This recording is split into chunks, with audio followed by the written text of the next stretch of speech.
Hi friends, today important note. Baahubali rocket అయిన LVM-3 M5 ద్వారా CMS-03 ఉపగ్రహం ప్రయోగం విజయవంతం.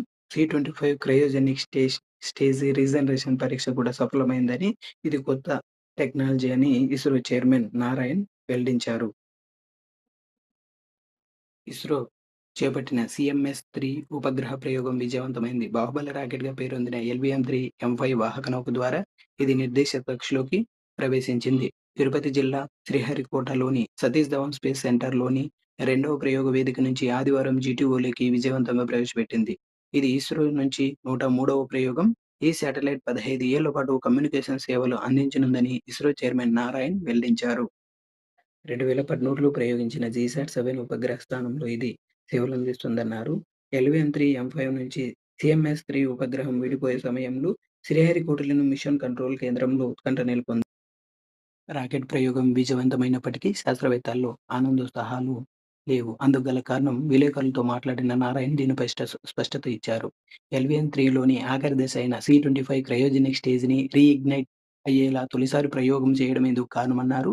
CMS-2 ఉపగ్రహం కక్షలోకి ప్రవేశపెట్టాక క్రయోజెనిక్ ఇంజన్‌లోని థ్రస్ట్ ఛాంబర్‌ను మరోసారి విజయవంతంగా మండించామని చెప్పారు.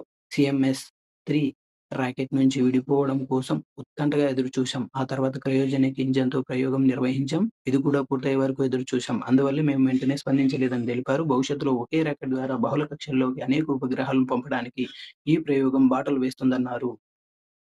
CMS-3 ఉపగ్రహం ద్వారా సమాచార వ్యవస్థ మెరుగుపడడంతో పాటు సముద్ర వాతావరణ పరిస్థితులు తెలుసుకునే వెసులుబాటు కలుగుతుంది. ప్రధానంగా భారత నౌకాదళ అవసరాల కోసం దీన్ని రూపొందించారు. భారత భూభాగం నుంచి ఇస్రో ప్రయోగించిన అతిపెద్ద కమ్యూనికేషన్ ఉపగ్రహం ఇదే. భారీ శాటిలైట్లను ప్రయోగించడానికి ఇప్పటివరకు ఇస్రో ఫ్రాన్స్‌కి చెందిన ఏరియాన్-5 రాకెట్‌పై ఆధారపడేది. LVM-3 వల్ల ఇప్పుడు వీటిని మన దేశం నుంచి ప్రయోగించడానికి వీలు కలుగుతుంది. హాయ్ ఫ్రెండ్స్, GTO అంటే ఏందో తెలుసుకుందాం మనం ఇప్పుడు. GTO అనగా జియో సింక్రనస్ ట్రాన్స్ఫర్ ఆర్బిట్ అనేది. ఇది అధిక దీర్ఘవృత్తాకార కక్ష. దీన్ని తక్కువ భూమి కక్ష నుంచి అధిక జియోసింక్రోనస్ పోలార్ కక్షకు ఉపగ్రహాన్ని తరలించడానికి మధ్యంతర దశగా ఉపయోగిస్తారు. ఈ దీర్ఘవృత్తాకార GTOలోకి ఉపగ్రహాలను ప్రవేశపెడతారు.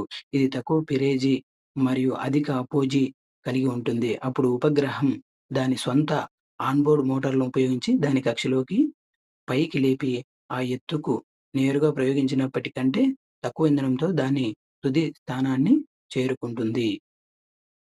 ఇలాంటి మరిన్ని ఇంపార్టెంట్ కరెంట్ అఫైర్స్ కోసం నా ఛానల్‌ని సబ్స్క్రైబ్ చేసుకోండి ఫ్రెండ్స్.